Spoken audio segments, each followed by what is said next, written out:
បាទហ្នឹងហើយយើងប្រាប់ពីរបៀបប្រើប្រាស់បន្តិចសម្រាប់បងគាត់ដៃថ្មីនេះយើងប្រាប់របៀបប្រើប្រាស់ត្រួសជាទូទៅបងប្អូនត្រូវ download app Insta 360នេះមកនេះ Insta 360បងប្អូនចូលមកកម្មវិធីហ្នឹងមកហើយយើងបើក Insta នេះរបៀបទាញរូបខ្ញុំធ្លាប់មានវីដេអូច្រើនដែរសម្រាប់ការវីដេអូទាញរូបអញ្ចឹងណាបាទនេះយើងធ្វើវាស្គាល់គ្នាបងប្អូនចូលមកកន្លែងរូបកាមេរ៉ានេះហើយសញ្ញាអ៊ីនធឺណិត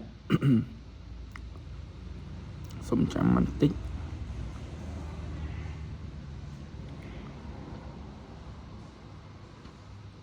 នេះយើងបើកអូតូណានេះវាស្គាល់ហើយ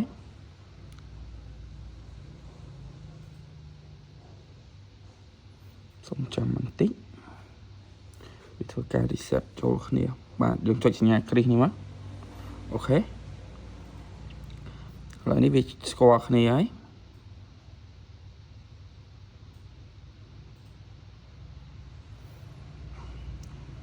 បាទហ្នឹងហើយនេះវីដេអូសម្រាប់ខ្ញុំថតមុនហ្នឹង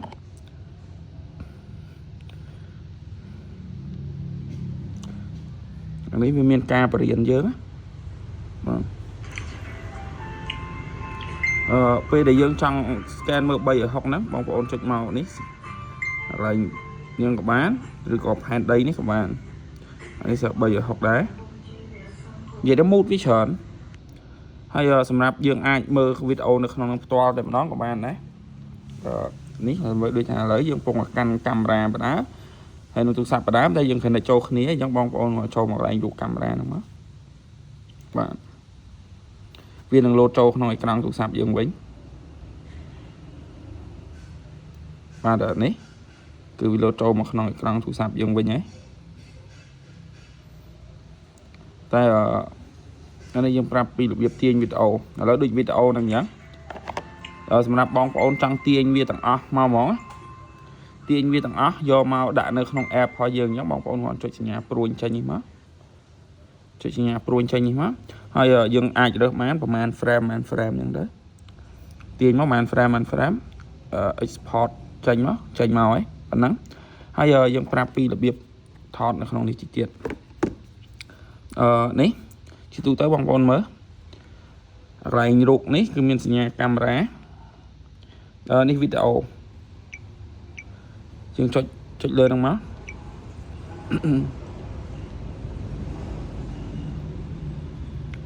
បងប្អូនចុចលើហ្នឹងមកសញ្ញានេះអានេះយើងជ្រើសរើស frame កម្រិតកាមេរ៉ារបស់វាចូលមកកន្លែង 4K នេះយើងជ្រើសរើសកម្រិតប៉ុន្មាន frame បើយើងយក 5.7 បាន30 frame តែបើយើងយក 4K វាបាន50 60អញ្ចឹងទៅតាមអ្វីដែលយើងត្រូវការភាពច្បាស់ឬក៏មិនច្បាស់ហើយណាមួយ memory យើងប៉ុណ្ណាអញ្ចឹងណាអាចថតបានទីអានេះ 64G ថតបាន1ម៉ោងជាងសម្រាប់ 4K 30 frame វិញបាន2ម៉ោងជាងអញ្ចឹងវាខុសគ្នាច្រើនដែរហើយបើយើងចង់ដូរមុខងារកាមេរ៉ាយើងចូលមកកន្លែងរូបកាមេរ៉ានេះចូលមកបាទនេះមាន photo មាន HDR មានកំណត់នាទីរូបភាពអានេះថតទៅ background អីតាមហ្នឹងអញ្ចឹងទៅច្រើនមុខងារវាច្រើនហើយបើសម្រាប់មកខាងលើនេះវិញមានសញ្ញាថានេះ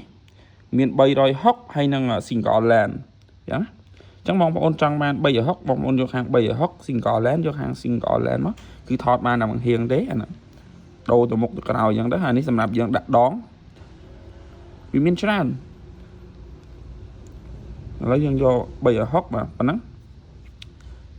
ហើយបងប្អូនចង់ចុច record ចុចដងមួយមកគឺ record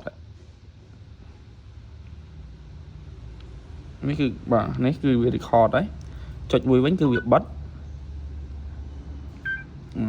ហើយសម្រាប់យើងអូសមកឆ្វេងនេះមកគឺវីដេអូដែលយើងថតហ្នឹងបាទ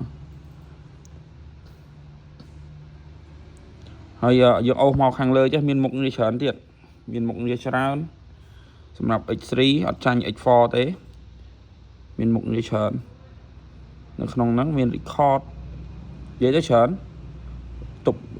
នឹងសំឡេងអីហ្នឹងគឺឲ្យទាំងអស់មកហើយអញ្ចឹងបងប្អូនពេលដែលយកទៅប្រើប្រាស់មានចម្ងល់ទេអាចតាក់ទងមកសួរទៀតបានអរគុណច្រើន